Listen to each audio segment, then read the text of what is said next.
Hello, my name is Bird Running Water, and I belong to the Cheyenne and Mescalero Apache Nations. I'm honored to be welcoming you to our reimagined Sundance Film Festival, coming from the Indigenous lands of North America. I'd like to pay a special tribute to the Ute Tribal Nation, the Lenni Lenape Nation, and the Tongva people. We thank them all for giving Sundance Institute our homes. I would also like to honor the Indigenous lands and people from where you are joining us. Please enjoy the show. Ihehet Ahanaka.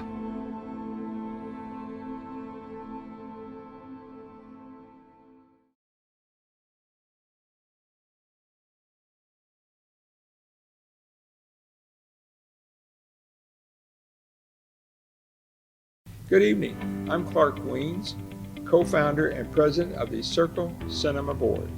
Welcome to Circle Cinema and to the Admiral Twin Drive-In, who have something in common. They were both featured in the Tulsa's film of The Outsiders. Welcome also to Sundance Film Festival 2021, hosted by your Circle Cinema, Tulsa's non-profit theater. We thank you always for your attendance, especially during the pandemic. Your safety comes first. Circle Cinema opened in 1928, 93 years old, and is looking forward to its 100th birthday.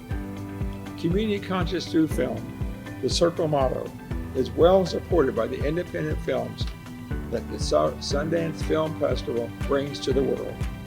Having the festival here in Tulsa helps to complete that circle. Historically, Circle Cinema has worked with many other nonprofit organizations to bring awareness to their mission and to work with them to make Tulsa a better place to live. In keeping with that tradition, Circle Cinema is donating 100% of proceeds from the Sundance General Admission tickets to the 1921 Race Massacre Centennial Commission, and will work with them to facilitate actions, activities, and events that commemorate and educate all citizens.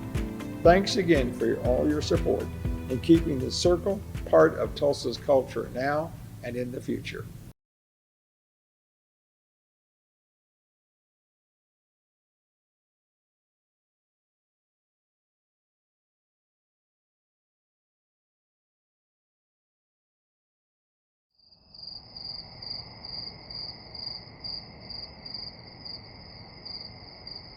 I wake up to the weary voices of the crickets and the frogs.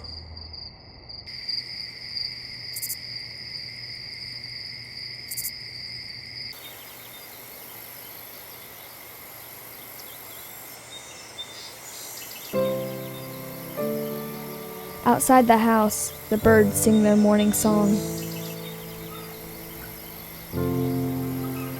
It is their way of welcoming the sun, whose warmth will bathe them in its happy light.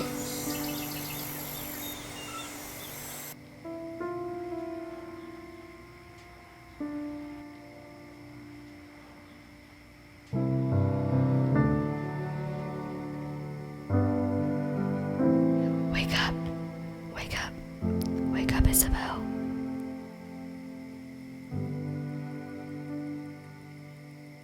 Tawny, Isabelle, Tawny.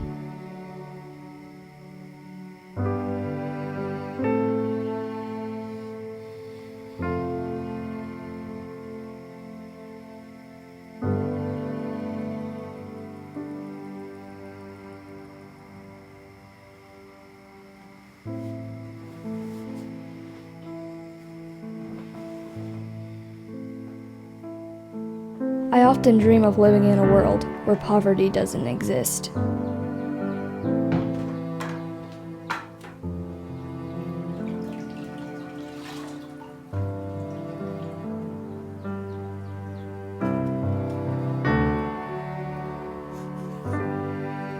Every day I write inspiring words.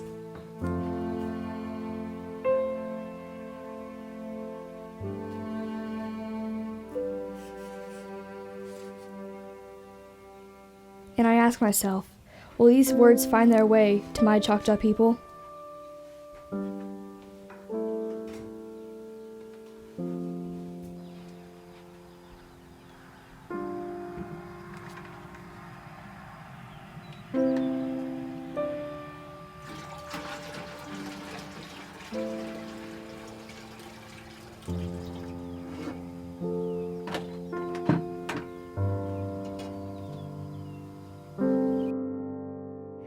I send blessings to the earth, and the earth sends blessings to us.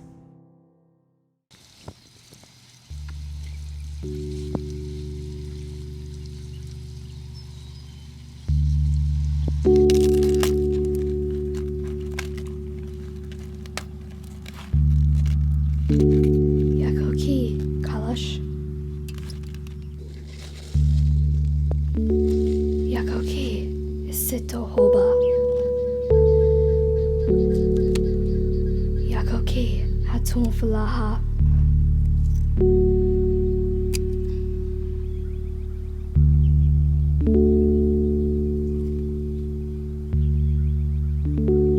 Will they receive nourishment and health from our garden?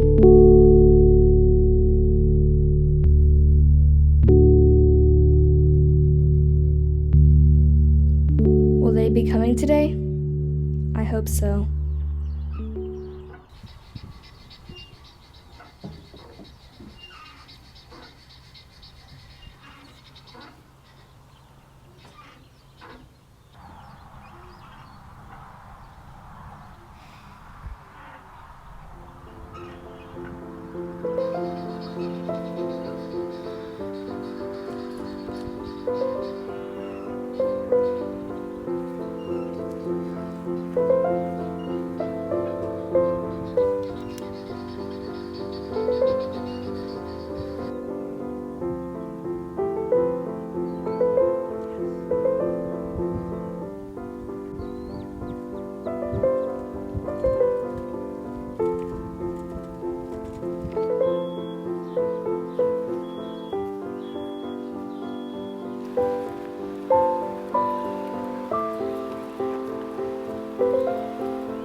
I deliver these gifts to our community every day.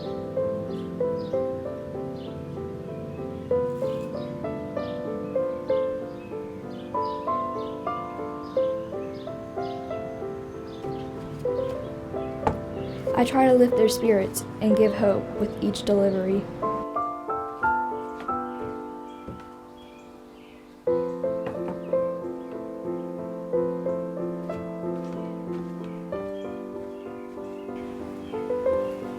Miss Thompson always meets me at the front porch with her sweet smile.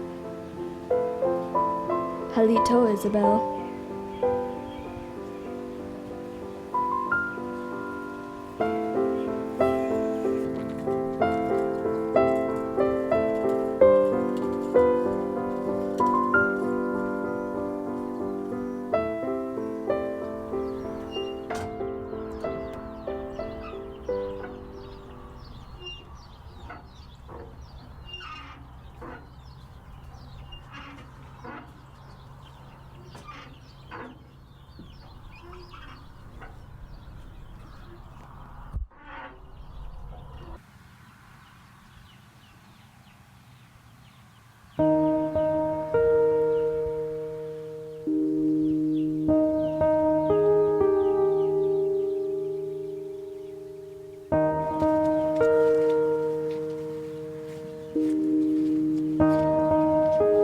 Even through the hardest of times in poverty and illness,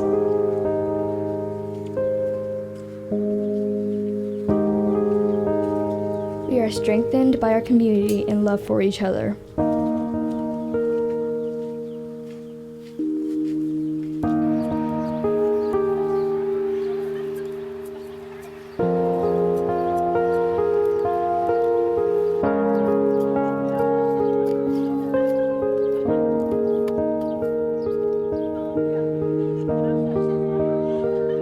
Nana ahni pikania himakio.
2 years ago, this pipeline company came to the tribal council and announced that they were going to build this off the reservation and basically wanted the tribe's blessing. And the tribe told them then, we don't want you to build this pipeline, we don't support this pipeline, take it someplace else. Of course, the pipeline company had its mind set up in terms of what they wanted to do. Originally, they had proposed that the pipeline cross the river about 60 miles to the north. That's Bismarck, North Dakota, the state capital. And court documents, which the tribe got its hands on when it filed suit against the oil company, found that that was their original intent, was to put it north. But in those court documents, it also says they chose not to have the pipeline go close to Bismarck, North Dakota, because the one concern was if the pipeline breaks, it would contaminate the water for the state capital. And so it's real interesting that they would reroute the pipeline now down here close to us and tell us, and they're telling the world, that this is the safest pipeline in the world. It's got all the latest technology, the best steel, and we can shut it down at a moment's notice. Well, if obviously it leaks, then it's going to pollute the water. But truly, if they believed it wasn't going to leak, then why move it out of Bismarck, North Dakota? Why not keep it going through there? And I wish they would, because that's where the governor lives, and he's in support of this. The senators and most of the government officials in North Dakota believe that this pipeline is the greatest thing in the world. And so if it's the greatest thing in the world and they believe it's not going to leak, go ahead and put it in Bismarck, North Dakota. Why put it here? But we know that anything man-made eventually breaks. Everything man-made breaks. And so we're not willing to take that chance and have them put it here and pollute our water, because the water that runs through the Missouri River, if it breaks here where they want to put it, we believe in about 10 minutes it would be at our first water intake. And so it would basically pollute all the water for our drinking on the whole reservation. And we're not willing to take that chance.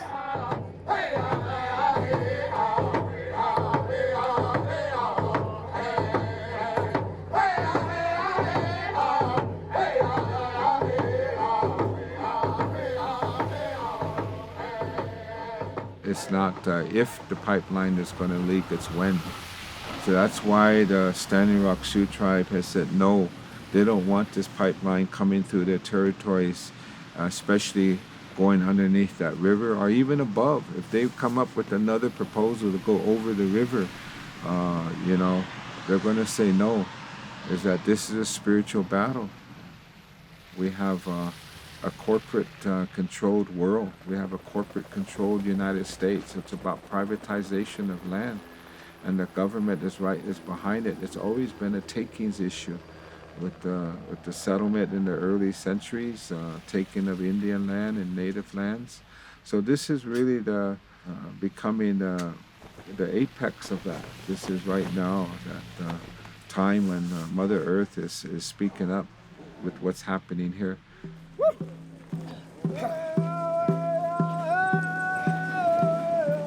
This is the first time in this continent's history when this many tribes have come together in solidarity over one issue. So there have been gatherings of this size, but not of this many different tribes, and united over one issue. And so you're getting tribes that were traditionally enemies, not just our enemies, but enemies amongst themselves, who are coming in solidarity on this one issue. And it is a wonderful feeling to be here and see all these tribes come.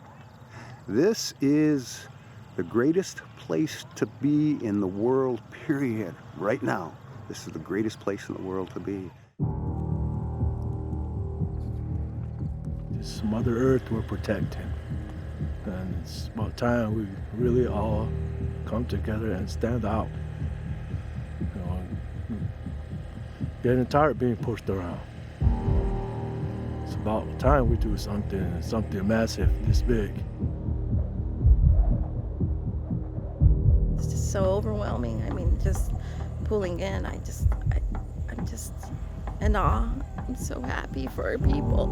It's such beautifulness. I felt a calling inside and I couldn't figure out where it was coming from. Sorry.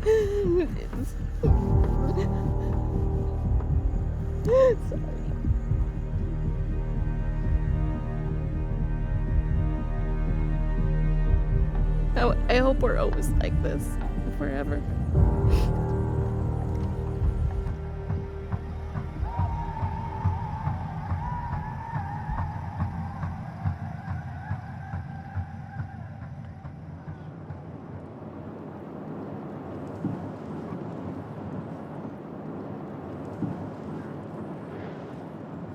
I'm starting to get excited now. Yeah. Right on. Wow. This is cool. Yeah, that's great. All the way from Winnipeg. He's a homeboy from Winnipeg, standing with us at Standing Rock here at Ochete. We want to welcome him. It's an honor to be here and to be with you, because when I look around and I talk to the few that I've talked to out here, you guys have really created what I call a utopia, a place, a gathering of peace, but also a spiritual gathering, bringing all our nations together. And over the years, I've talked to a lot of friends about our unity and how we as a nations of peoples should come together, and I now get to see that. So for me, it's a real honor to be here. I think having the American Indians involved in this fight against oil has acknowledged us that we do exist. You know, I think everybody feels that we only lived in the 1800s. We're only part of the cowboys and Indians world. And I think it's time that we shared our voice and our traditions and our culture with everyone to acknowledge that, you know, there's more to us than the romanticism that we see in Hollywood. We're not only Hollywood Indians, we're actually doctors, lawyers, filmmakers, skateboarders. We exist now and will continue to exist, and I think this voice has recognized that.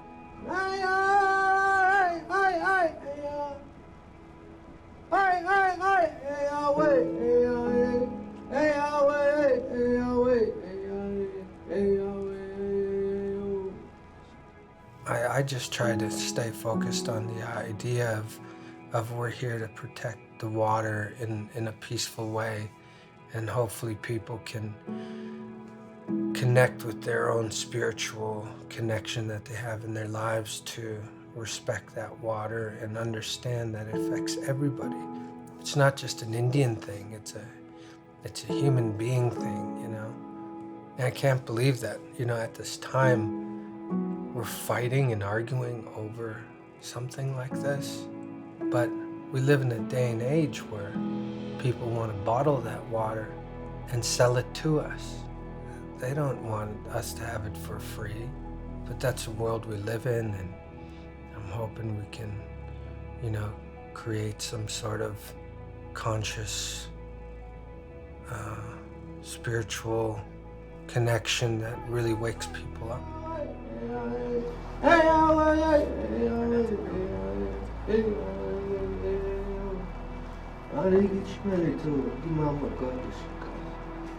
Thank you for the honor and respect of being here with so many nations and people, carrying the spiritual justice.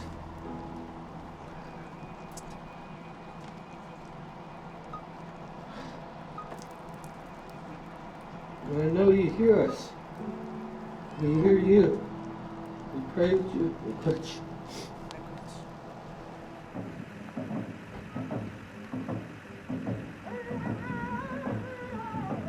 I'm sure that, you know, they're thinking that, you know, once it gets cold, we're going to leave. But that isn't it, you know. A lot of us are here to stop the pipeline. And if we have to endure, you know, the winter elements outside, so be it. You know, we've committed to stopping this pipeline. we knew that someday we would have to use our bodies because, we're coming from Creator, and our bodies, they could, hit us or whatever, use those dogs, but our body is powerful. They're not chewing into our spirit. It's our spirit that keeps our body strong, and to withstand all the things that they, put on us. That's why I come here, I love my children. I love my takojas, my grandchildren, and I love my takojas that, are gonna come. As Lakota people, we trace our bloodline back to Creator, and so as all Indigenous people, we don't forget our bloodline. We don't come here in this lifetime and only say they're my relatives, in this lifetime. We remember our bloodline that is gonna come. And so, that's the compassion and that's the love Creator sent us here with, and that's what we stand on. We stand on everything that Creator sent us with.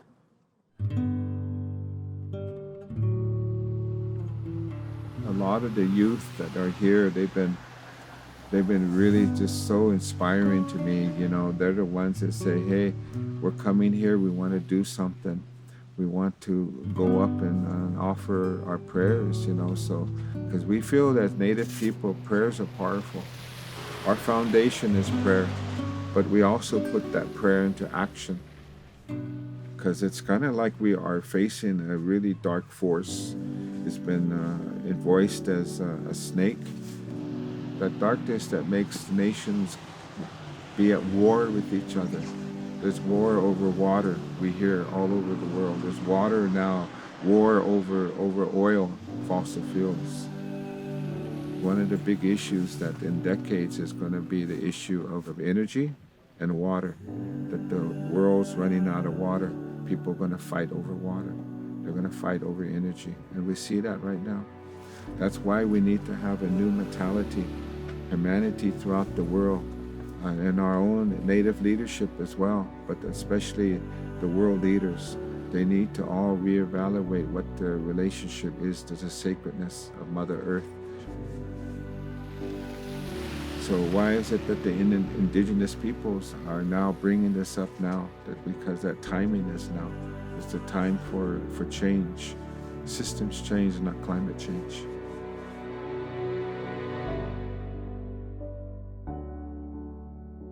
And what a beautiful way to explain it, by we are protectors and will always be protectors. 100 years from now, we'll be doing the same. You can't buy us. This is who we are. And they've been trying to buy us and mess with us for the last 200 years, and they still don't get it. This is who we are.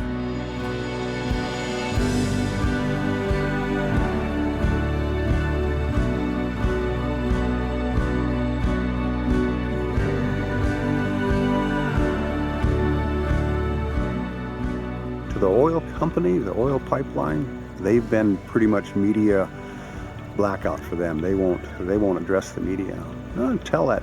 They need to know that we as Indian people have been here through 500 years of genocide. We are the poorest of the poor in this country, and we've experienced the worst of the worst that any group of people have experienced in this country, but we're still here.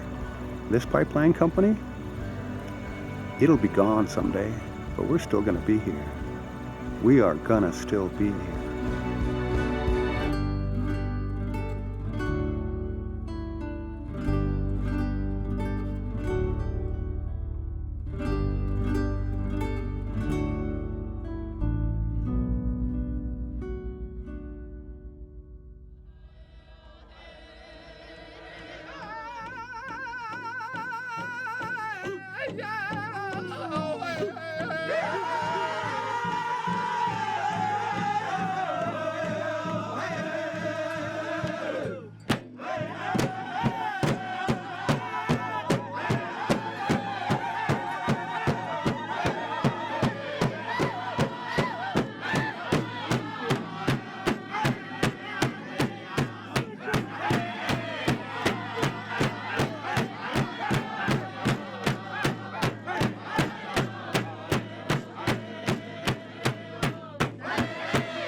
T-shirt.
Hat ich bin in a ultra den yon na hiljed. Ade dodat ida. Al nadit ash. Nego na del kharo shigo ideshtra. Tota.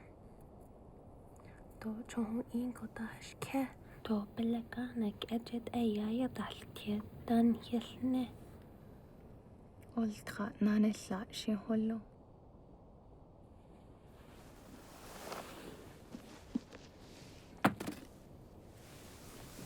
لا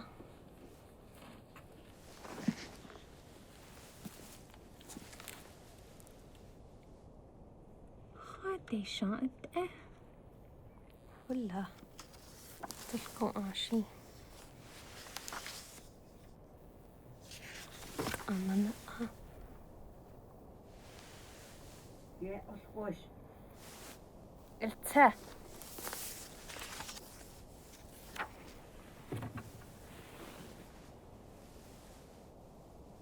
وش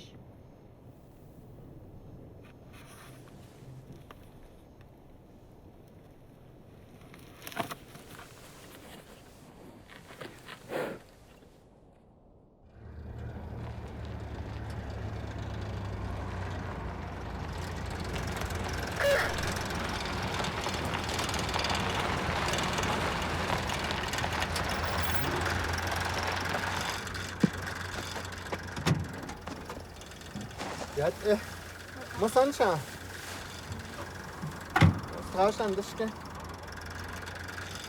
بس كين هكو بجنين شكرا لي بجنين أبو ساور لنتا تشتيل تشقابل إزا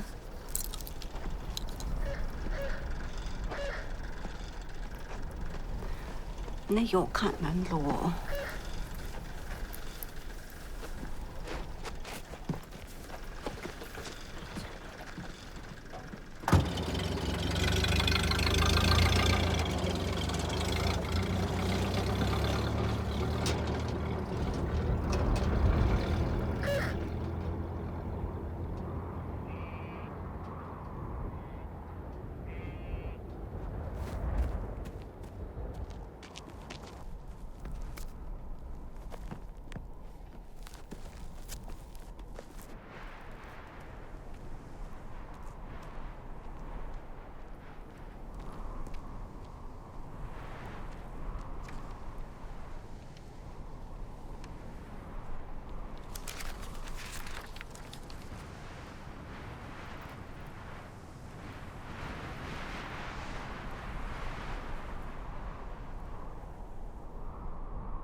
ما السنة؟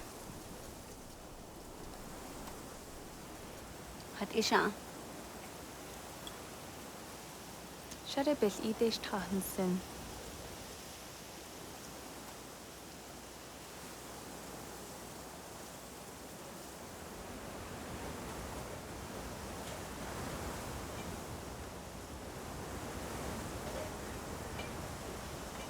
توتا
شاوات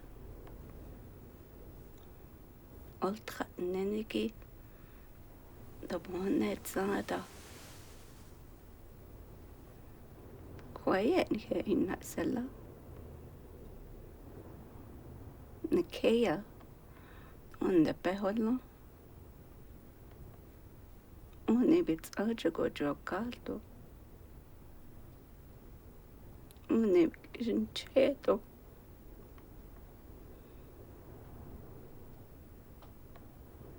خش أقلياته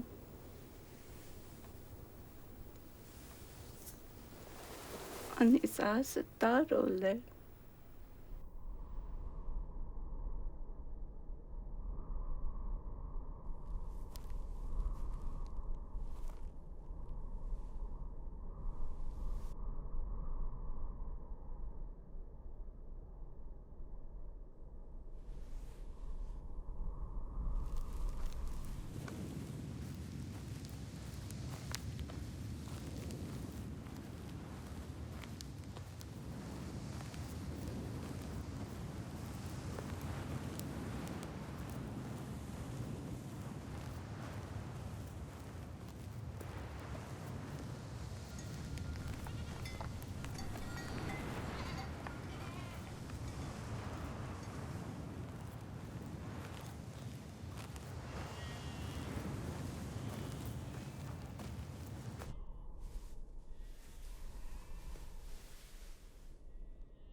Doing out here without a coat on?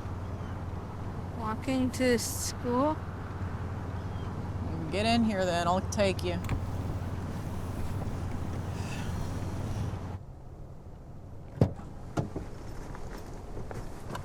You want to get ran over?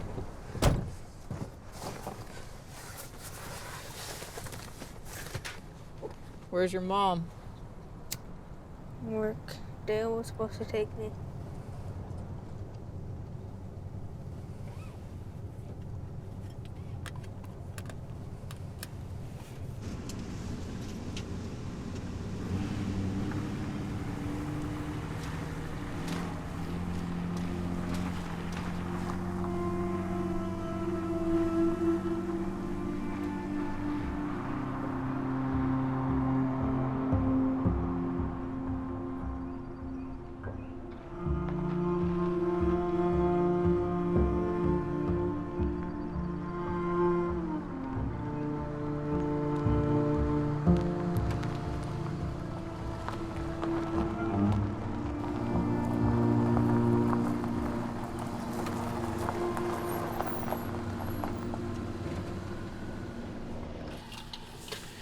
Here.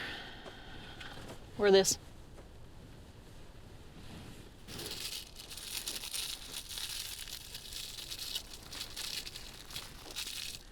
Put these in the bathrooms.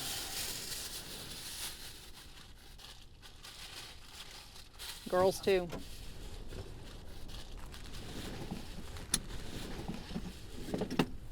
Wash your hands and your face.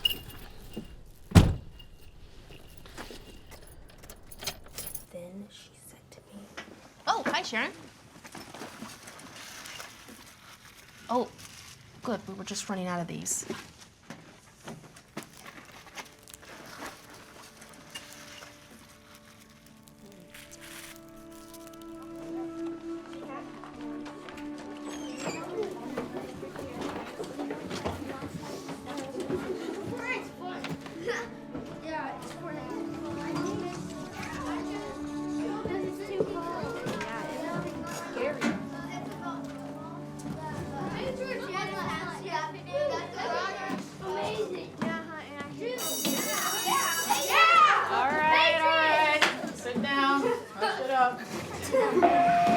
Good morning, Turkey Ford Little Chiefs.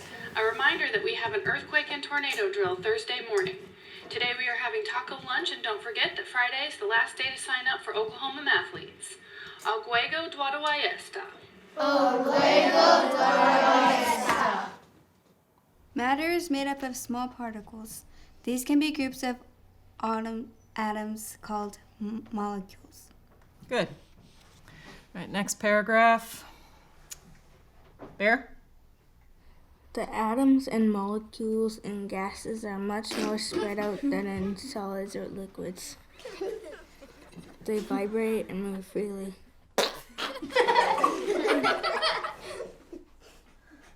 I would bet good money every single one of you have farted today.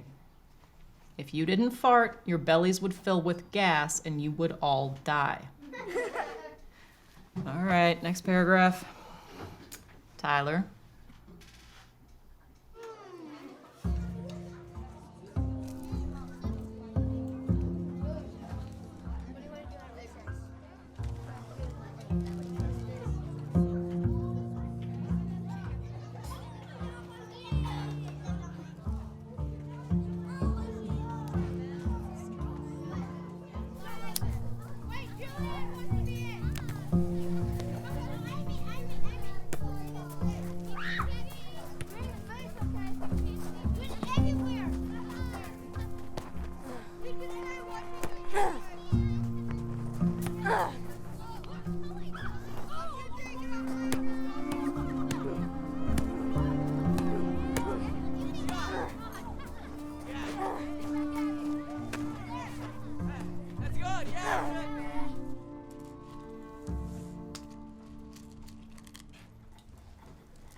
Bear, you are going to pick up every single one of those beads.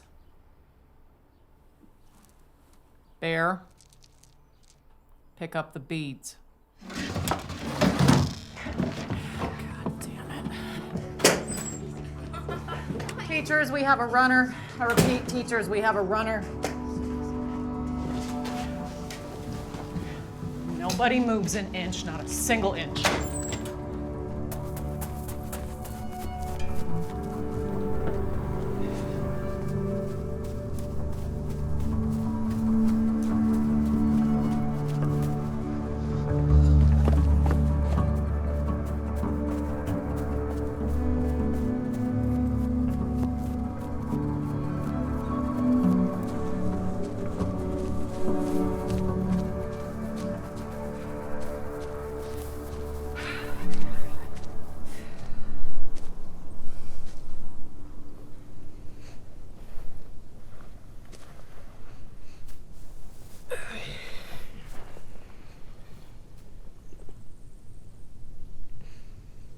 going on here? I don't want to be in trouble. I know. But it seems like trouble to me. Out here running to nowhere.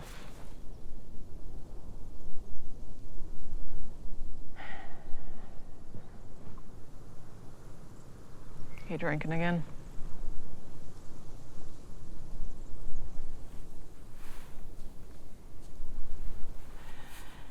You hitting your mom again? It's okay, you don't have to talk about it. We are just going to sit here for a few more minutes.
Good afternoon. I'm Blackhorse Lowe. I'm an independent filmmaker. I'm a Tulsa Artist Fellow, resident, former Sundance alumni, reside out of the Navajo Nation.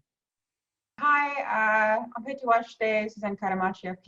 My name is Suzanne Kite. I make art under my last name, Kite. And I am a Tulsa Artist Fellow. I am living in Tulsa, Oklahoma, PhD candidate at Concordia University, and I'm a Oglala Lakota. Hi, my name is Jeffrey Palmer, and I'm a documentary filmmaker from the Kiowa Nation of Oklahoma, and Sundance alumni. And I just finished my first feature film in Scott Momaday Awards from a Bear, which premiered at Sundance in 2019. Can't believe it's been that long. Anyway, thank you for having me. My name is Erica Tremblay. I am a citizen of the Seneca Cayuga Nation. I'm currently zooming in from Ithaca, New York on my ancestral land near Cayuga Lake. I am a 2021 Sundance Screenwriters Lab Fellow, and I'm also in the Indigenous Intensive at Sundance. And I had a short film, Little Chief, premiere at the Sundance Festival in 2020. So that's me. Congratulations. And Kyle. Hello, everyone. My name is Kyle Bell. I'm a filmmaker here in Tulsa, Oklahoma. I'm a member of the Thothalco Creek Tribal Town in Oklahoma. I'm a Sundance Native Filmmaker Lab alumni 2019. I'm also a Tulsa Artist Fellow. And yeah, glad to be here with you all. Great. And my name is Allison Herrera. I'm also a Tulsa Artist Fellow, so Tulsa, Oklahoma represent here among our panel. I am the Indigenous Affairs reporter for KOSU in Oklahoma, and KOSU is the NPR affiliate in Oklahoma. We have Signal in Tulsa, Stillwater and Oklahoma City. And then we're also part of the Oklahoma Public Media Exchange, where we partner with public radio stations all over the state. So I cover Indigenous affairs for the station. I often say that it's like drinking out of a fire hose, because there's so much news going on all the time. But I also love doing feature stories about art, arts and culture, and just the incredible art work that's coming out of Tulsa and Oklahoma. And so I'm really honored to be a part of the Artist Fellowship. I'm also a podcaster, and then I used to work for PRI's The World, where I covered gender equality and women's rights across the globe. So, and I just recently joined KOSU last year. So it's just an honor to be working in Oklahoma again. So let's just start off. I'll ask my first question, which is, the last 5+ years, more than 5 years really, there's just been an increase. We've seen an increase in Indigenous storytellers in every aspect. That means artists, filmmakers, writers, and journalists. And it's no longer acceptable, I think, for media organizations and to rely on non-Native people to tell stories from Indigenous communities. And I think representation matters, and who tells the story matters. So all of the films that are screening today touch on an array of topics, from the environment, climate change, to food security and historical trauma, to beauty and to culture. And I want you to all to tell me why you think it's important that Indigenous people tell their own stories, and tell me about the support that you've had, either outside or inside your community, to do the work that you've done. And I'm going to mute myself, and I guess anybody that wants to start, and yeah.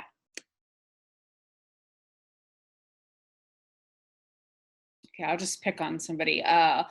Jeffrey, I'll go with you, because I was reading in your bio, one of the things that you in your master's program was studying exploitation of Native Americans in early film. And so let's start with you. And I remember too reading something about your film and Scott Momaday. It was from my colleague and friend Tristan Atone, who's also Kiowa, and he was saying, talking about how beautiful the film was, and the reason it was beautiful is because it was told from somebody within that community. We're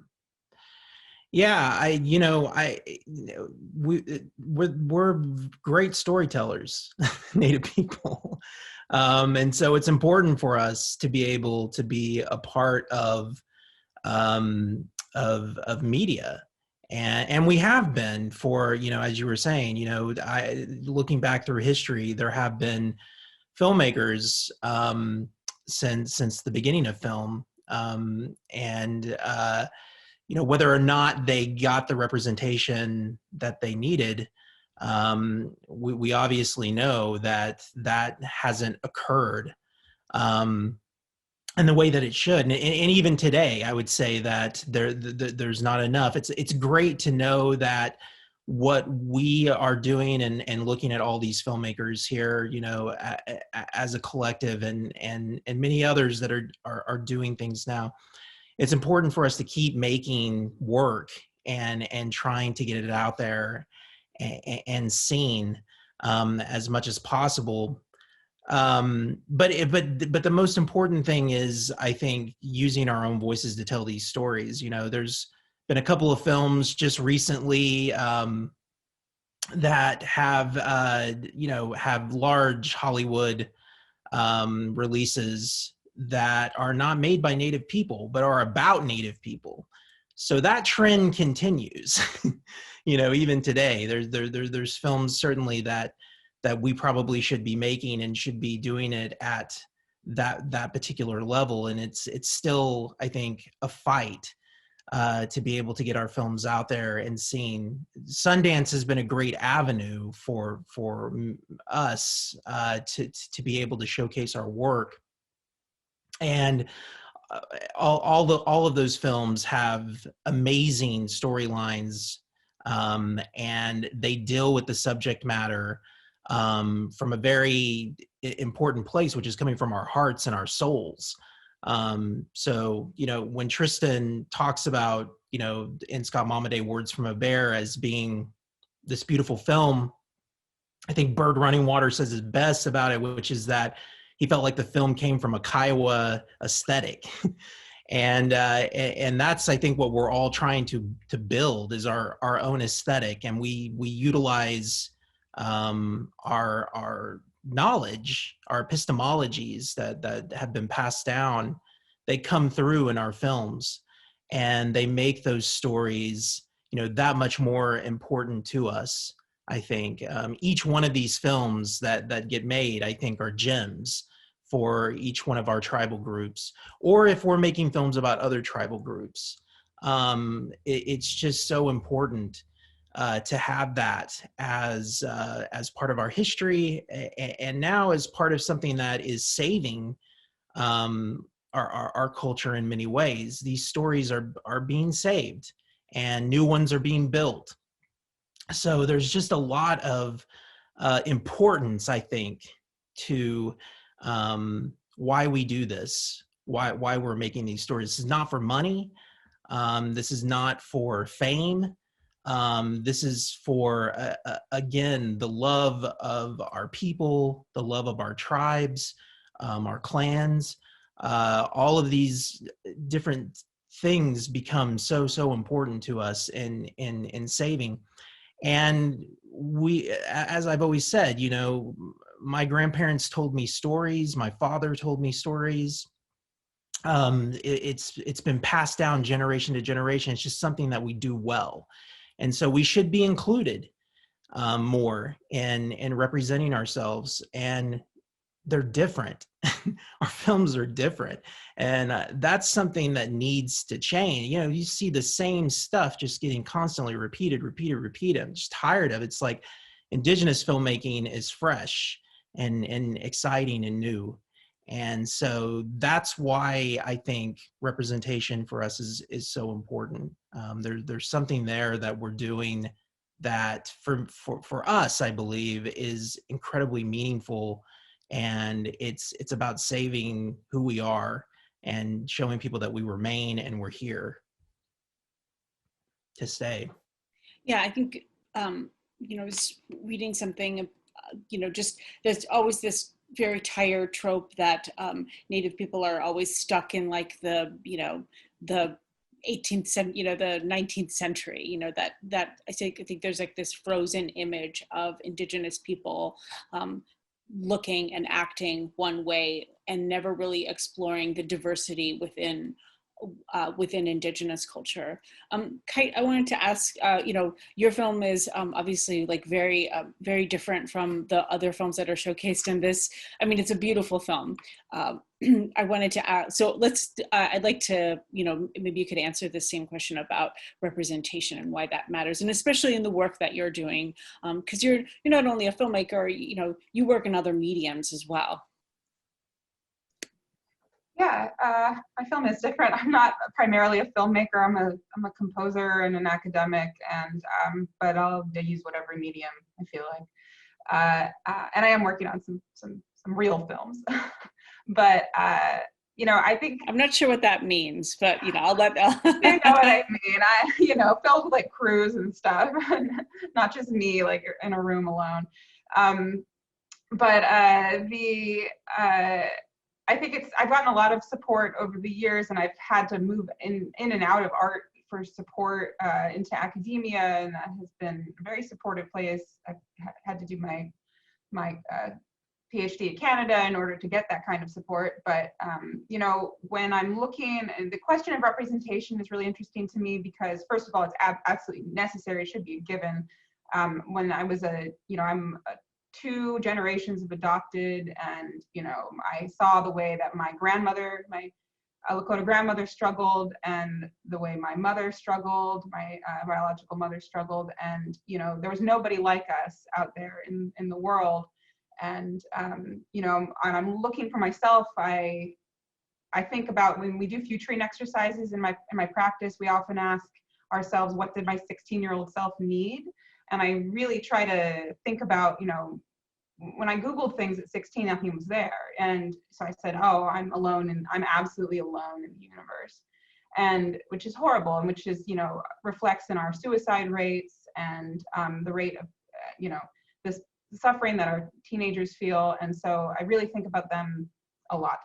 And the other thing is, with representation, it's just ridiculous to me that people don't think that you don't get more out of not appropriating. You don't get more out of using the real depth. Like, the depth is real in our worlds, and the layers for all the audiences, you know, and playing Indian is just so, you know, shallow. So I think that the complexity and the infinite mystery that like artists and filmmakers are trying to share with appropriation, you just miss out on all that depth.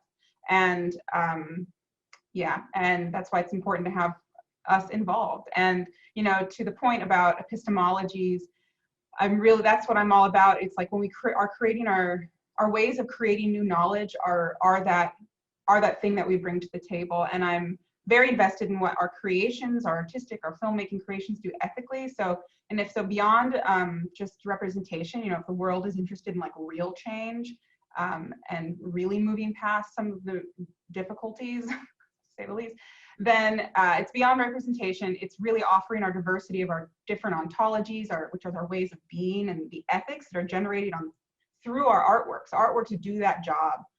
They move that knowledge, and our languages and the world's built on top of that and on top of that. So, yeah. Yeah, when you talk about creating new epistemologies, I think, you know, something I remember I interviewed Samantha Crane, a Choctaw musician and songwriter and composer, and she was talking about a song, Red Sky, Blue Mountain. Maybe I'm messing this up. Red Sky, Blue Mountain. It's a song that's on her 2017 album, which I cannot remember the name of, but there's a song that she sung in Choctaw, and I remember she told me that that song, Red Sky, Blue Mountain, she was talking about how the songs that she grew up listening to were religious songs sung in Choctaw. So they weren't necessarily Choctaw songs. And what she wanted to do with that song was move the tradition of Choctaw singing further by creating something different, you know, by moving the verse and moving the song, moving the tradition along, rather than relying on, you know, religious hymns, you know, that people typically sing that are very beautiful, but also creating something different. And I think that's kind of what you were talking about. So let's see, who can I pick on next? Let's see, Blackhorse. What was the question again? So, you know, representation and basically why representation matters. Well, I think it's definitely important that, you know, we tell our own stories, and we're trying to change the narrative of what Western culture and their narrative has put on us in terms of like their structures, in terms of storytelling, the three structure, story, act, and just kind of these old modes of, you know, very, you know, storytelling that fits within a box and that's easily kind of marketable and settable. So that's something that's a product. Whereas like, I feel like as Indigenous storytellers, or especially me coming from a Navajo background, a lot of the stories I heard like in traditional settings was more like extremely non-linear, and it was more based on emotions. So it kind of like, you know, it would build on certain ceremonies and moments, emotional moments or historical moments. And it was always kind of jumping from place to place, and always kind of like, you know, wasn't really so much about A, B, and C, but it would like take you on an emotional journey in terms of like trying to understand and grasp these huge kind of spiritual concepts in a weird way. So I always wanted to take that type of thing, and what Jeff was speaking about earlier is just our own way of expressing narrative, and just really taking it and pushing it to that in that way. But yeah, I mean, it offers something different, and something I think that cinema is definitely in need of, because our Indigenous voices, our ways of storytelling are something that cinema hasn't seen before. And then granted, it's something that we steal from cinema all over, because, you know, it's the same old story over and over again, but what we have to offer is something that no one else has heard. So it's just like, it's something that needs to be out there, and something that's fresh and completely different, because, you know, what's better way of telling a native story than from the actual people who felt it and are still dealing with the, you know, all these different things that have been thrown at us, but also offering, you know, positive representation of what it is to be Native, where it's not the same old trauma stories, it's not the same old, you know, down on your luck Native stories, but something that offers something beautiful, something hopeful, and something completely different, you know. And that's what my work is always trying to offer, is just something that is fresh and new. Like a lot of my stuff is like dealing with stoners, metal, and like noise, and kind of just all this different type of subcultures, even fart jokes. So it's just like, you know, we don't always fit within a nice, neat box. Like our stories are so different from, like, you know, Kyle's films dealing with his family, basketball stories, Jeff with, like, you know, his Kiowa heritage, and N. Scott Mamade and Erica dealing with like his skull, you know, education and what that all has to offer an identity. And with Suzanne's films, with, you know, taking more of these, dealing with epistemology and just, you know, the art world and just all these different things dealing with technology. So it's just like everybody's storytelling is completely different. And that's like, you know, it's like so fucking original, because we don't see anything like that at all. And that's what I love about Native cinema. It's just like, it's a new breathing mutant that is always taking new forms and new shapes. Whereas, like, you know, Western cinema or Hollywood cinema is always just the same old thing. It's just making a product and making sure you sell it, digest it, shit it out, and buy the next new thing. So it's just like ours, like, you know, there is a bit more of a lasting flavor to it. It stays with you, it resonates with you, whether it's family stories, whether it's dealing with language or whatnot.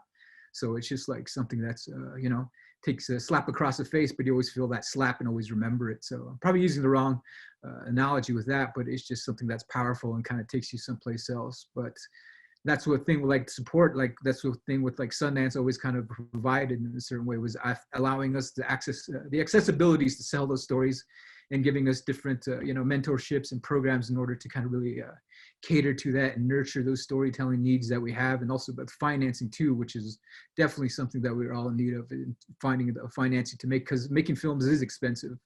And a lot of my support, other than Sundance, is through other granting resources, or like, you know, other writing gigs, or, you know, just making my own money through editing or doing writing jobs, and just taking that and putting it back into my own work, and then finding ways to really just keep on making films, making something different each time, and always just challenging myself into just really trying to change the narrative each and every time. So there's always something new and always something fresh too, but you know, but also being around other filmmakers to really be influenced by what they're doing, and kind of keeping up with them, and just really challenge each other to really kind of do the best that we can. Sorry, I was a bit all over the place. No, I think that's like your last point about having a community of people to challenge each other, and then the support, you know, like the Tulsa Artist Fellowship or Sundance, to have a community of people who are doing different work than you are, you know, and just touching on something else you said about that, it's not just one static story all the time, that you're each exploring different topics, you're talking about different things. And I think it's really important to have that support, you know, from different organizations that are willing to bring people together to share with one another. So. Yeah, and another thing with that, with the Tulsa Artist Fellowship too, it's really great because it does provide me to be with, like, hang out with Suzanne, with Kyle, and other people in the Tulsa community, really kind of just virtually at this moment, but hopefully again soon in a physical manner, but to really just share stories and share ideas and keep creating new work. Yeah. Erica, let's hear from you. Yeah, I just echo so many of the sentiments that the other folks here have shared. I recently kind of left the publishing industry, where I was working, like doing a 9-to-5, and I was really feeling lost. I was living in New York City, and I had a great job, a great title, was making this great salary, and I just felt completely in that box that Blackhorse was just talking about, and it felt unflinching in these like ways that I couldn't tell stories in the way that I heard them growing up. And I just recently, 2.5 years ago, started a full-time language immersion program in Cayuga, which would have been my grandfather's language. And through that studying, I, for the first time, was in academia, learning about my culture in that space, and was realizing that, you know, at the turn of the century, all of the stories that we were reading, all of the recordings that we were hearing, had been gathered by white ethnographers. And it was the first time that I kind of realized that all of the things that we use a lot of the times are through this like weird lens of white ethnographers, right? And then we had boarding schools. We had, you know, it was illegal for us to practice our ceremonies. And I started getting really, really depressed and sad because I realized that the women's voices were missing from almost all of the recordings and many of the stories. These ethnographers would go into these communities and they spoke with men. And that's great because we need that balance, and men's stories are extremely important, but they wouldn't go into the longhouses and speak with the women. So a lot of our stories and a lot of our songs got lost. Many of them are saved, and they are so precious to us because they survived boarding schools, they survived the trauma of our ceremonies being illegal. But it really broke my heart, and I went into this really, really, really deep depression around, like, how are we ever gonna get it back? We're never gonna be able to get that stuff back. And my mom, like, set me down and she was like, but you're a storyteller. She's like, you can make stories. She's like, we're not locked into the time period when ethnographers came in and recorded the things that we had to say. Like, we're still here, we're breathing, we're living. And so I think, like, echoing the sentiments of a lot of the other people here speaking, you know, we aren't here just to regurgitate old things, right? We're here to live those things, to breathe those things. We are those things. And we're also able to reinterpret those things, and we're able to latch on to new ways of being and new ways of expression. And I love the comment that was made about all of these projects being little gems, right? Like, we're making and expressing our cultures and our stories to leave those for other people in our communities now, and for people who are going to be, you know, coming in the future generations. And I think that because of that, our roles as storytellers are so much more complicated and rich, because we have to analyze and accept, like, you know, and think about our responsibility when we tell these stories. Like, you know, whether it's about heavy metal or whether it's about, you know, a poet or a basketball story, like, the rich depth of the culture that those stories are coming from, we have a responsibility in the way that we tell our stories. And I think that, you know, like Kite said, that does a lot of that, a lot of our stories then have this, like, extreme depth when you compare them to other modes and other people who are telling stories. Like, in our process as storytelling, we have to go deep. And we have to go deep not only into our culture, but in the responsibility and the ethical way that we tell our stories, and how we're leaving those things for the future. And so when it comes to representation, it's not about hiring someone to come consult on your screenplay because you have a Native character, or having one Indigenous person in your writer's room if you have a Native character in your series. Like, we need to be the ones leading the storytelling. We need to be the ones in charge of writing. We need to be the ones in charge of the gatekeeping of the knowledge and the information that's being disseminated in whatever the project is. And I think that's one thing that I'm so grateful to Sundance for, is being able to spot and give access to so many Indigenous creators that don't have access in other places to get the funding, to get, you know, to sit across from, you know, Blackhorse was one of my mentors when I first started out in this, and to be able to hear all of the things that he's gone through, and to learn from him and other Indigenous filmmakers, like, that's what Sundance has done for me. And I think that there are other organizations that are doing that, and there are more that are realizing that it's important, imperative for their organizations to do so. But what I think is great about the current time period is that we now have a large enough Indigenous filmmaking community that we're starting to be able to be our own mentors. And I think that that is key, right? Like, I can learn from Blackhorse, I can learn from Sterling Harjo, I can learn from all of these really established Indigenous filmmakers and kind of pay that forward as I grow in my abilities. And I think that the representation is sometimes this, like, word that gets flashed around. What I think it really is that we're building community, and from this community, our stories will grow, and we will, you know, continue to be responsible to those places that we come from. Yeah, I think, you touched on something about just the responsibility.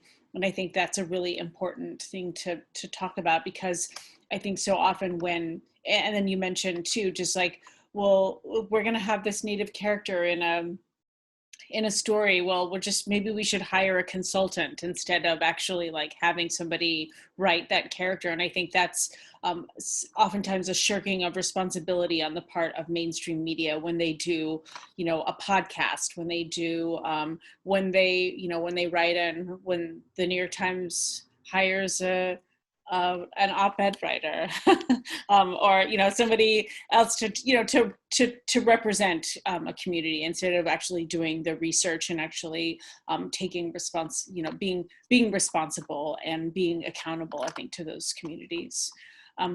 Kyle, you're last. Just bring it on. Yeah, you guys really said it all. I mean, there's not much I can add to that. I knew you were going to say that, Kyle. I'm not letting you off the hook. I mean, like you started filmmaking kind of, you started on your own. I mean, you just sort of picked up a camera, and I think you just, I remember Sterling, saying to me, just with that mentorship, he molded it. He said, he's like, I molded him out of dirt. But, yeah. But again, it's that mentorship, Yeah. I'm probably like, the youngest here that's been in filmmaking. You guys probably been doing it a lot longer than me. I think, if I'm going to tell a story, I'm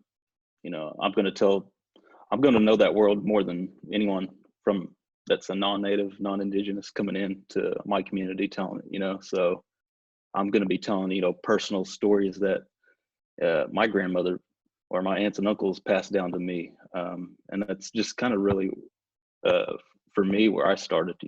I've heard stories all my life. So how can I maybe try to document them, or try to write a short film out of it and make it come to life? That's really just being inspired by also, like, guys like Jeff and Blackhorse, when back in 2014, when I wasn't even doing nothing in art and filmmaking, I went to the film festival and seen their films, and I got inspired by them. So there is that community of filmmakers that I look up to, and it's because for me, personally, I never thought filmmaking could be a career here in Oklahoma or anything like that. It's just not encouraged that much, I guess. So for me, it was just, if I want to see the story come to life, I just gonna have to pick up a camera and tell it myself, and that's really just what I've done so far. I think I'm on a path. You are. Well, I'd like to get to your individual work. Kite, let's just start with you. I really loved that film. I'm not going to attempt to pronounce it because I don't want to make a fool of myself or pronounce it wrong. So I'm going to have you pronounce it. And I guess now I'm going to ask you this question. Is this an experimental film? And that's a loaded question, because I think that there's a lot of assumptions about what experimental film is. And I think, some of my favorite films are considered experimental films. Like Shirley Clark is one of my favorite filmmakers, who did Bridges Go Round and Cool World. And I think, your film combines like a lot of poetry and music, and in a way, I think that is just, that we don't often see in other films. And so I just want you to talk a little bit about the idea. And then you have these two parts in the film of like, I think one is at Standing Rock, and then another is this Blue Jay. And it's a beautiful film, and the music is incredible too. Thank you. Yeah, it's experimental. I mean, it's so the way I make work generally, and I'm trying to move away from this way, is where I make one giant project and it has tons of smaller outputs. And so this piece, it's Pahá, lená, wakháŋ.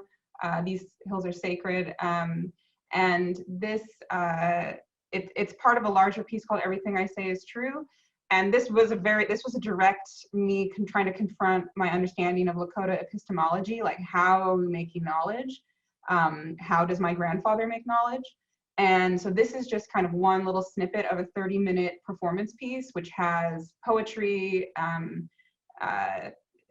there's music, and the music is created by me making a drone. I made it with this friend of mine, Doug Carter, and then we recorded all these different instrumentalists who just improvised without hearing each other, and then that. And so this section you're hearing is, I think it's mostly Abin Kang on Kemanche and viola improvising, and then I arranged that. And so the way I'm approaching this epistemology stuff is I went to a ceremony with my grandfather, and it was a special ceremony in that I had never been to one like with other like non-Lakota people, and like he was teaching somebody he met out in California how to do a sweat lodge. It was very interesting, and he had this way of making people believe him, and it was a structure. I realized that belief was a structure. Maybe knowledge is not a structure, but belief is a structure. It's like there's a pattern, and he performed it. And so I listened, and I made notes, and then I took this piece and I made the structure, and then I dumped in things that may or may not be true. So the Blue Jay is a dream I had, and the Standing Rock thing is something I saw on YouTube, which gives me chills every time I see it. And when the man is grinding his teeth, he's so stressed. And the light cone is me trying to reconcile the way physics, Minkowski's light cone, the way physics somehow convinces people it's real, where our ideas are not real, they're fake. So moving all that fake and real and not real and convincing and belief on, that's kind of what the piece is. And the way the snow looks, like that one photograph of the person dying, it wounded me. It reminded me of the shape. And yeah, that's the piece. There's a lot in there, and you can read the script if you're interested. No, I think that's an important point about what's real, how Native knowledge is not considered, real, and that, somehow the Western thought of physics is considered to be, that's what's legitimate, and I think you do a really wonderful job of putting those two together, of making that point in your film. But and also the soundtrack is it's lovely. I mean, Bridges, the soundtrack reminded me a little bit of Bridges Go Round, and if you haven't seen that film, you should see it, because she has like a double soundtrack. She kind of mixes them in, and it's about all of these bridges in New York City and in Brooklyn, and it's a lovely film. Jeffrey, let's talk about Isabelle's Garden. No, this was shot in 2014 before you made before you made the film about Unscott Day. I guess you have this we never lose hope. I think that was something that I took, that was a line from your film. And who is Isabelle, and what does she represent in that community? She's this young woman, tending to this garden and delivering these vegetables. It's a really sweet story. Yeah.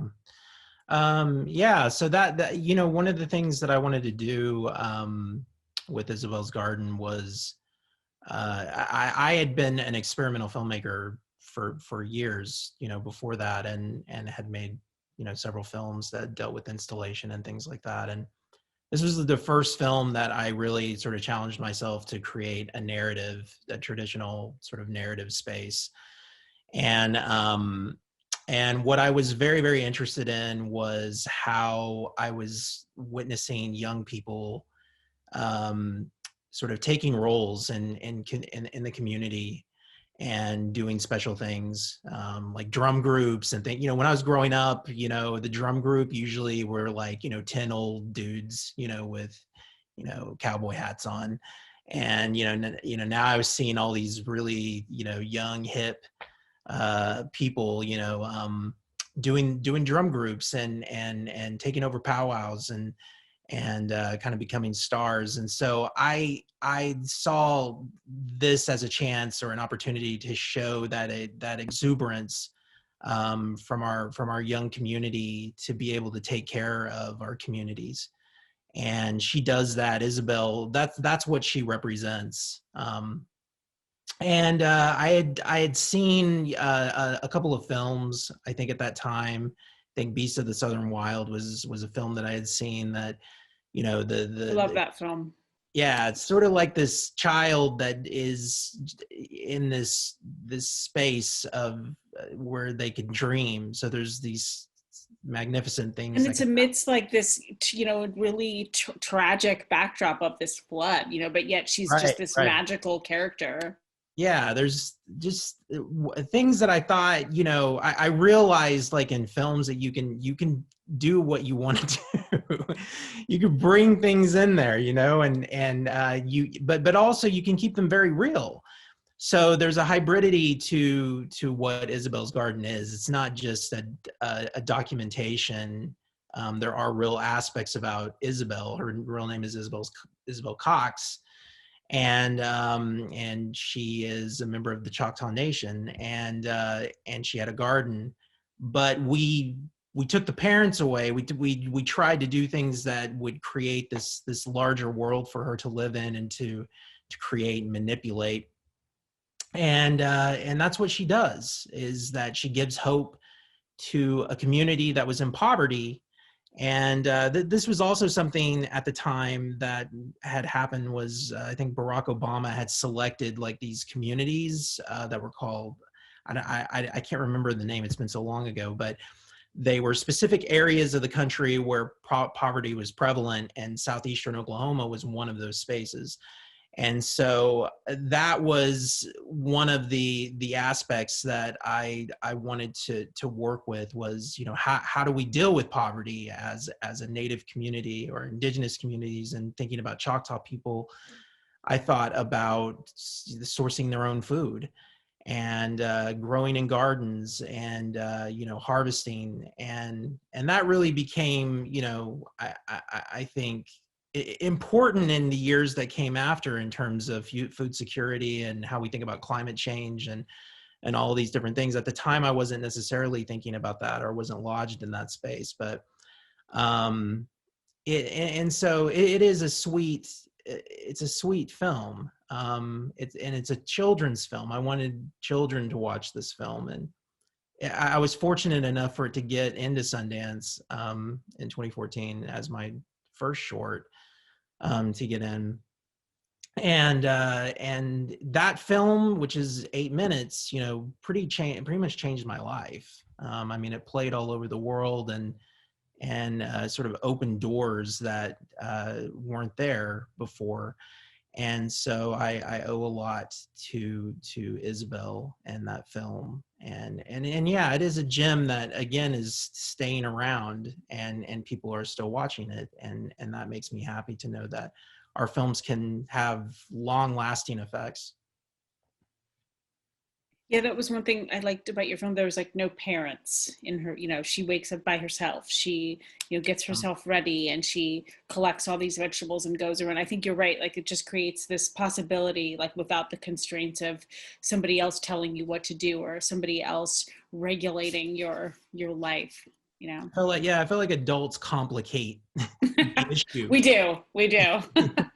And so from a child's perspective of poverty, it's there is something very tragic about it when you look at it and sort of look deep into it, but there's also something that I think a child would do to get over constraints that adults tend to muddle up or screw up.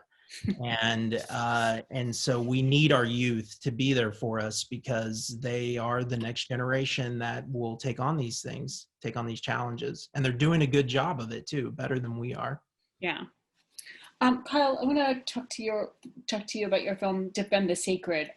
Now, it's you know, shot in black and white. I wanted to know why you decided to shoot it in black and white, because I've seen I've seen a couple of shorts about Standing Rock and they're all in color, but you made this really different aesthetic choice with this film. And especially, you know, the people that you interviewed in the film were people, you know, that had a direct connection to that community. I think that's something that's different that I've seen in this film. And somebody, you know, it was also, I wanted to know when you were there and just, why you decided to shoot it in black and white, and, just talk about the experience of being there. I think that's, we've just heard the news this week that President Biden is going to, canceling the permits to the Keystone XL pipeline, and that, Deb Haaland is nominated as Secretary of the Interior. I mean, those have great impacts on in communities like Standing Rock.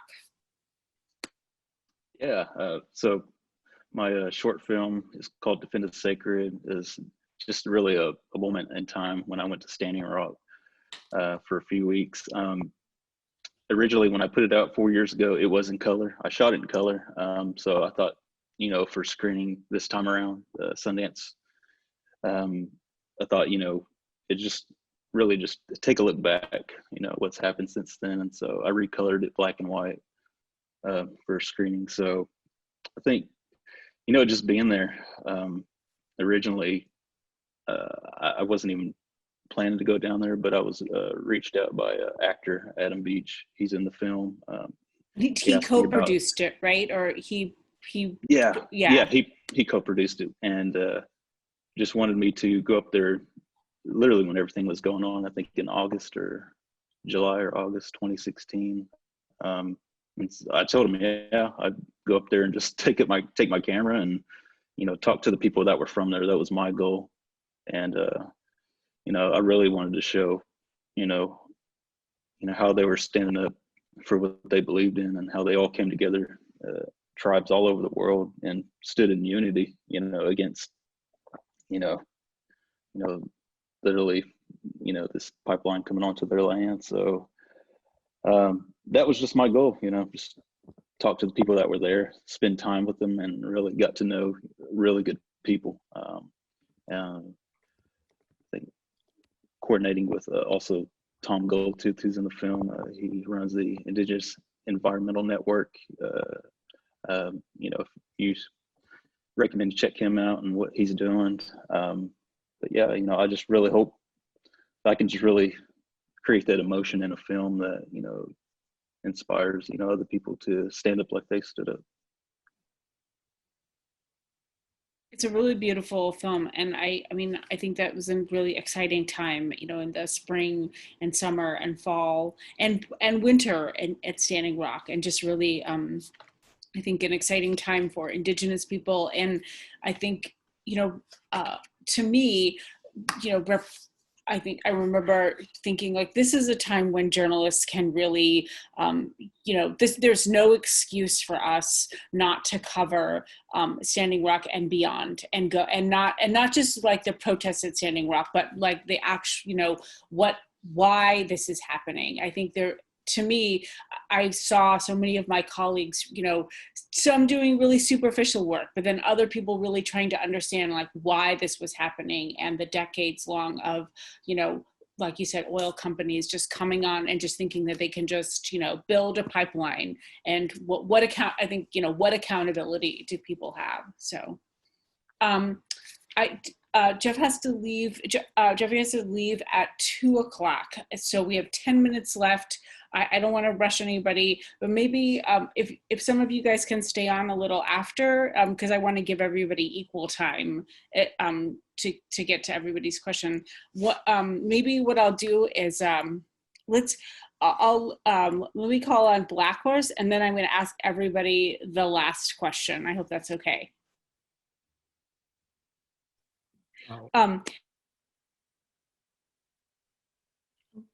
You're on mute. You're on mute.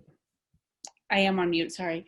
Blackhorse, you talked at the beginning about representation, and you said that your films really were about emotion. Like you had a lot of, that your films tried to convey emotion, and and this film is such a good example of that, because there's not a lot of dialogue, and you have this beautiful wind sound like this, that's like kind of a character in the film.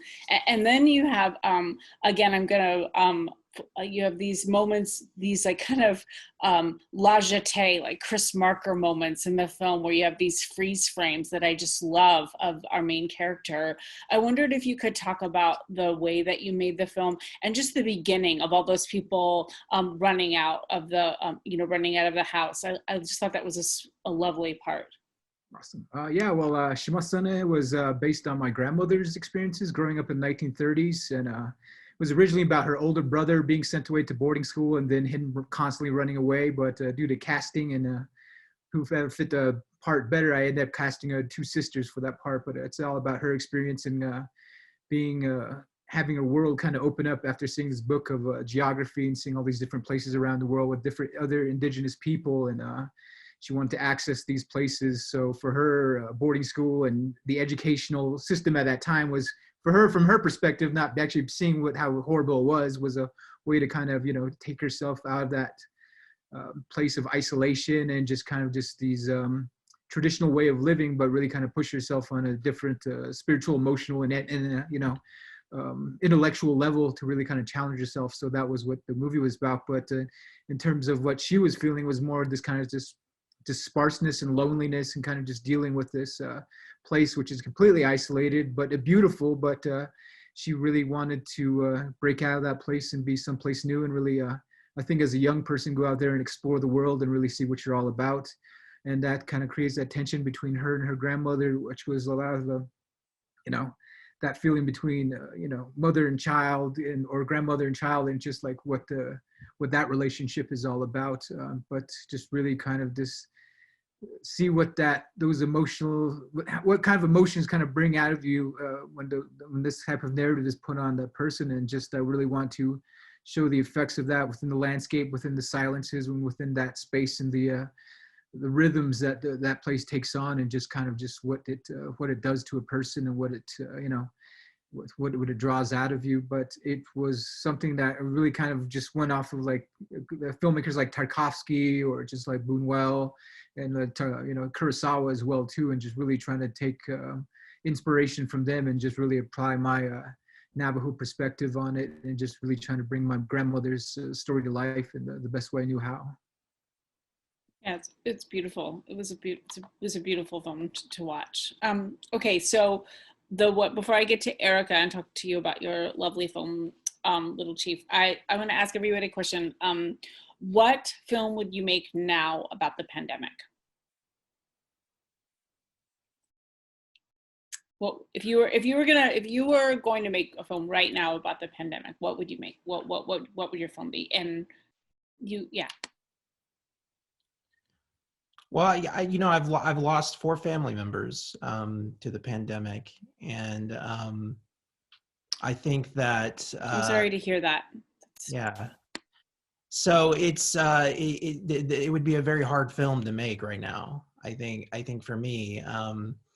But one of the things that I think is important in terms of that is, from a documentary filmmaker standpoint, is how the pandemic has specifically affected Native communities and our proximity to communities that I think did not take the pandemic seriously. And so there's historically, this is something that we're seeing. And so I think I would want to unpack it from that space.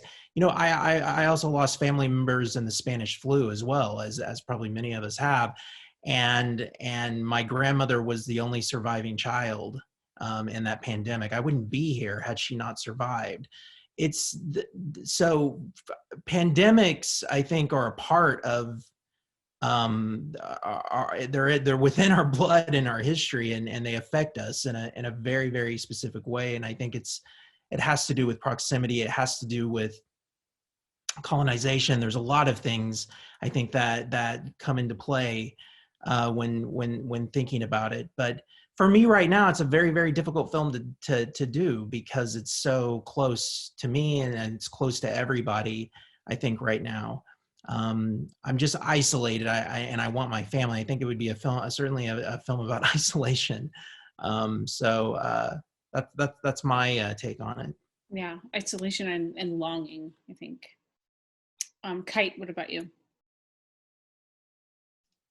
I'm like split there, or maybe it's the same film if we're making film right now. I mean, during the pandemic, my it's not over, so I can't talk in past tense. But my cousin Marcus was in a car accident, and his mother Melita, we were trying to get her into hotel rooms, and when she's at the hotel room, she constantly, well, she was there because he's 19 and he's in this accident, and she can't go in. She can just sit outside. She was just sitting outside the hospital staring at the window that she maybe thought he was in for like a week. And then finally we got her the funding to get into the hotel across the street. And then it really makes me happy. She sits there and she posts how good of sleep she gets when she's not in her trailer at home, which was just replaced because during the pandemic a tornado came and ripped up two of our whole family's trailers, and she gets such good sleep. And she eats really well when she's in this hotel room. And there's something about that, and then the way IHS works, she got a bill for $247,000 for being in the. Why did they even send them a bill? Like, they don't own anything. Like, anyway, yeah. So and then maybe that combined with a post my great aunt Mary posted about all of the traditional herbs that she thought her community and her family should stock up on to fight the spiritual fight of the pandemic. And it's a really beautiful post. But yeah, those two things. I mean, I'm really happy that she sleeps well. Yeah. In the hotel. Erica, what about you? Yeah, I think it's been a really lonely time. One of the things that's been really interesting for me is watching a lot of the people, whether it's from Six Nations up in Canada or back home at my longhouse, like struggling to figure out how to keep ceremonies going during this time. I think that would be something really interesting to think about, to talk about, to discuss. I think, for so long, ceremony was taken away. And so there's this real feeling of urgency, I think, along with a lot of people, that we need to be in the longhouse. We need to be continuing to do ceremony because we will never want it to be taken away again. But then there's also like the safety part of it, where it's like you can't have a lot of people inside the longhouse doing ceremony. And I think it's just really fascinating to me to watch, like, just, this conversation happening around that, and potentially making people vulnerable because of this like trauma that has been experienced, and how we work through that and find new ways to connect and think about how we remain healthy spiritually and physically is really, really important right now. And yeah, I mean, we've lost a lot of elders, and every time I go on Facebook, like, I can't even really go on social media, because every time I go on right now, especially with family and tribal members in Oklahoma, I know that I'm just going to get bad news. And I don't think that we even have the time and the space right now to understand what we're really going through. I think it's going to take a long time to understand where we're at and to reflect on the feelings that we're all experiencing together. But yeah, I think, how do we keep ceremony going? How do we keep our medicines going? Is something I've been thinking a lot about. Unmute myself. Maybe let's talk about your film, Little Chief. I love that character, the boy in the film. Where did you get the idea for, like, his character, and I guess what does he represent? It's crazy that film is called Little Chiefs too. Yeah, my mom and my sister actually both, well, my mom's recently retired, but they taught at Turkey Ford Little Chiefs elementary school in northeastern Oklahoma. So that is the name of the school where most of our tribal members go to. And that's where my mom taught in the community for almost 30 years. I love that teacher in the film too. She's just such a like, it's unexpected. You're like, she kind of like waltzes into class after smoking that cigarette, and then just like starts to, whip everybody into shape. Yeah, well, that's basically, it was a love letter to my mom and to other matriarchs that I grew up with. And my mom at Turkey Ford Elementary has been reprimanded 3 different times for smoking on campus, like smoking during class, during school. So like, she just like, you know, she's a smoker and she just can't, like, she gets stressed and then she does it and she gets in trouble. But like, that's kind of what I wanted to explore with not only her character, but Bear's character and the film in general, is that, you know, a person like my mom is like constantly dealing with her own struggles, her own trauma, her own whatever, but she has to show up to that school every day. And she is charged with the responsibility to not only keep them safe, but to teach them. And I spent a lot of time visiting both my mom and my sister's classroom, and the Bear is really an amalgamation of a lot of different students that I saw over the years, and the different situations that would happen. Like, there was a time where I was visiting my mom's classroom and a kid was just having a really terrible day and he just ran, and my mom like gets her coat. She's like, "We've got a runner. Come on, Erica, follow me." And all of these teachers, these native teachers in this little school, go climbing over this fence to chase after this little kid. I love And that so stairway really too. It just goes up and over. It's just perfect. It's like, okay, they've dealt with it already before. And that stairway was built by the farmer who owns the land next door, because it had happened so often and the teachers couldn't get over the fence. So he actually built them this staircase to get over it. And so, you know, back to Kite's point earlier about how our stories are there's so much depth in them. Like, you know, you don't have to scratch very hard at the surface for these like really beautiful, authentic stories and this humanity to rise to the surface. And, you know, some people watch my film and they're like, "Oh, well, it's so sad." And like, there's all this, like, the kids are poor. And I'm like, well, for me, the ending with this little boy and this woman is like joy. Like, for me, it's like this woman is struggling herself. She's trying to keep everything balanced and everything floating. But she finds this moment with this child at the end as the sun is coming out. She's smoking her cigarette, he's eating a piece of candy, and they connect as human beings.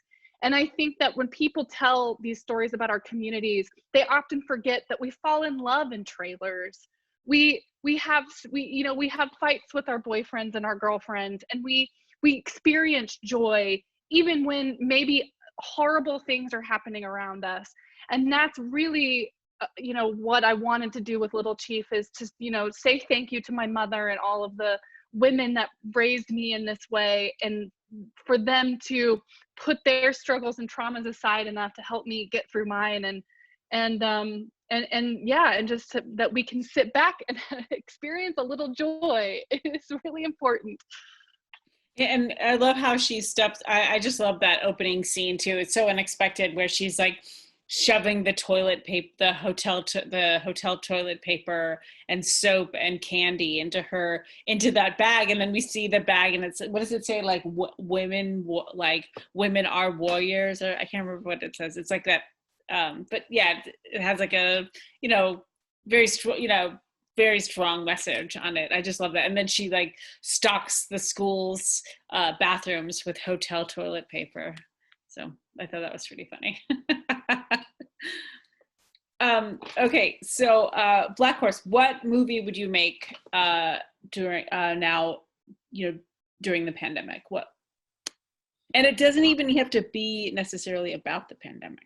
Okay, I'd probably just make it about my niece and my nephew, just because they are the younger ones and they're really kind of just dealing with this crazy time in the best way that I've seen other people dealing with it. Like, we've had many deaths in our family. I'm sure like everyone else dealing with this horrible disease, but just the way the resilience that they have and how they escape into their own worlds. Because like with my nephew, he's just been like educating himself about the world, about politics, and he's only like 12 years old, and he's taught himself how to play guitar, and he's looking into all these different political and social things that are going on, like transgender, what that's all about, looking at racism, listening to shock jocks, listening to metal. So his whole worldview is just like, it's nothing like what I've experienced with my childhood. Like, he's just like way out there, like looking at horror films, learning about Navajo culture from his grandma and grandpa. So he's just like all over the place and just a fascinating character. And my niece too, who like takes care of my mom and dad, she goes back there from every once in a while and they just hang out, and she just like,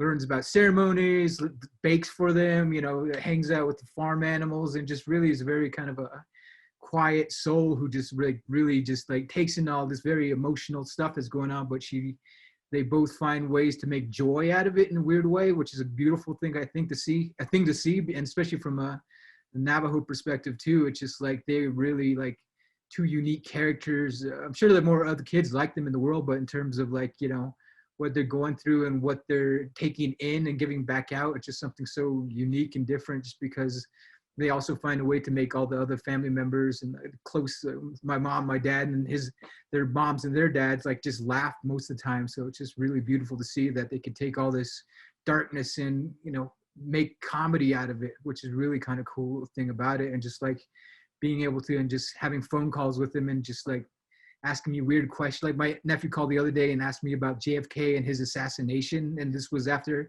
a conversation we had a week earlier about him cutting off his penis and what that might be like. And just like, it's so random and weird. I'm just like, what the hell is it? Like, this kid's like mind is just like, he's just going through all these different thoughts in these weird places. And then he got a book about Navajo taboos, the do's and don'ts. He's like, we're gonna do a jackass video. I'm gonna go out and whistle at night. I'm gonna go run in front of a coyote. I'm gonna go do all this bad stuff and then see what happens. I'm like, dude, you're nuts. He's like, yeah, it's gonna be funny. So he's just like, he's a unique character. And same with my niece too. She's just like, he's a huge dork, and just see that kind of back and forth that they have. So I think if I had to make a movie, it would be about them and the youth and just their surreal world. Yeah, that's hilarious. Kyle, what about you? Yeah, so I actually been filming almost like a short doc. I was filming last summer, kind of just everything that's been going on since the pandemic started.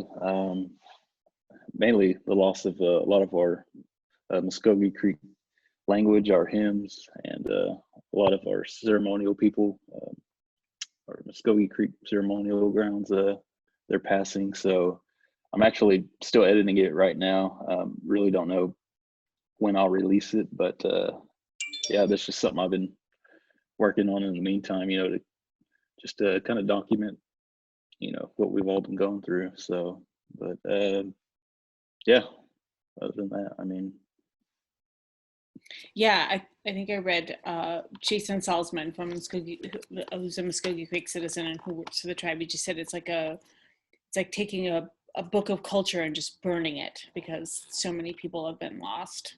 So I think, yeah, there's definitely a lot to be thankful for during the pandemic. And in some ways, I think I wish for myself that, or just for a lot of people, that we don't forget the lessons that we've learned during the pandemic and what's important to us and the community that we are part of and the friends that we make and the time that we spend with ourselves and one another. And that's what's really, you know, that's what it's really taught me. So just feeling like, even though, you know, you can't really experience these moments with other people, you know, like the protests that I covered over the summer in Minneapolis, or, you know, covering the election, like these historic events, you just feel like everybody's experiencing these moments together, and it's really incredible to see. And I hope that that's something that we don't forget. I hope it's something that my daughter doesn't forget, and I hope that it's something that humanity doesn't forget. So.